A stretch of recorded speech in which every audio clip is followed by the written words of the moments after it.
Bonjour les amis torfistes, bienvenue sur la chaîne Nico Quintet Prono. On se retrouve pour cette petite vidéo de dernière minute pour étudier un petit peu les cotes de cette septième étape du GNT à Toulouse. Donc on va sur PMU point de vente comme d'habitude. On s'aperçoit tout de suite que Bazir rafle une grosse partie des enjeux avec une cote quasiment à égalité à 2,5 contre 1. Ensuite, on est en deuxième favori Gangster du Vallon à 5 contre 1. Et on a tout juste en dessous des 10 contre 1, Douglas Dupont. Le reste, entre 10 et 20 contre 1, on a Fantasia de Ligny qui est quand même assez appuyé avec Mathieu Abrivard.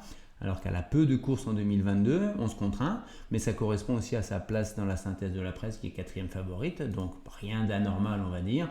Et ensuite, au-dessus des 10 contre 1, on va aller chercher Erdelios, le maillot jaune de ce GNT. Qu'on compte bien voir finir dans la combinaison gagnante. Et tout juste en dessous de 20 contre 1, on a Freno qui est également très très joué avec une seule course dans les jambes en 2022. Bon, bref, là je suis et Héros de Fleurs également au 25 mètres 1, et juste après on a Fakir Mérité. Voilà pour les cotes.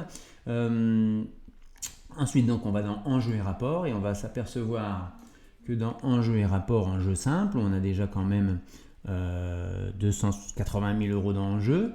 Que si on trie par du cheval qui a le plus de masse d'enjeu à la gagne, c'est bien sûr le 4 Gently de Muse, mais on s'aperçoit surtout qu'il a une grosse masse d'enjeu à la place. Et on va voir après ce que ça pourrait signifier. Tout de suite derrière, on a Gangster du Vallon, et lui c'est un peu l'inverse. Vous voyez, on a quasiment autant d'argent à la gagne qu'à la place. Ça veut dire qu'on espère quand même le voir gagner, on espère le voir s'imposer. Et ensuite, alors là c'est pas le néant, mais les autres chevaux sont beaucoup plus loin avec Douglas Dupont, Fantasia de Ligny et le 14 Erdelios. Et ensuite, on va dire que les autres, on les voit quasiment pas gagner. Le 3 Freno, il n'y a plus que voilà, avec le 13, le 11 et le 5. Voilà ce qu'on pouvait dire. Et quand on va voir maintenant en tiercé, les répartitions des enjeux par les jouets en premier, on s'aperçoit que 43% des tickets de tiercé, Gently de Muse en premier.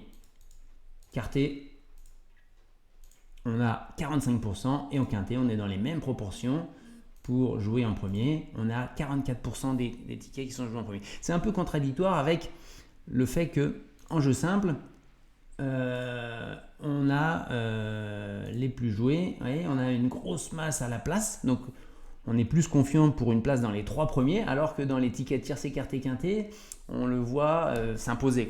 Un ticket sur 2, il est en tête. Donc moi, ce que je vous conseille, fortement, après chacun fera comme vous voulez, mais de jouer Gently de Muse battu.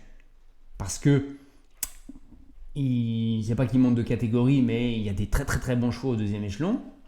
Donc ça ne serait pas une énorme surprise qu'il soit battu. Et deuxièmement, vous allez toucher des rapports dans l'ordre beaucoup plus intéressant si Gently de Muse est battu. Donc moi je vous conseille de le jouer battu. Alors par qui? Et c'est là que je vous donne mon cheval de dernière minute. Je ne fais que confirmer mon cheval en béton que je vous ai donné hier, à savoir mon cheval de dernière minute, ça sera Gangster du Wallon. Voilà les amis, je vous souhaite de bons jeux et une bonne course. À très bientôt.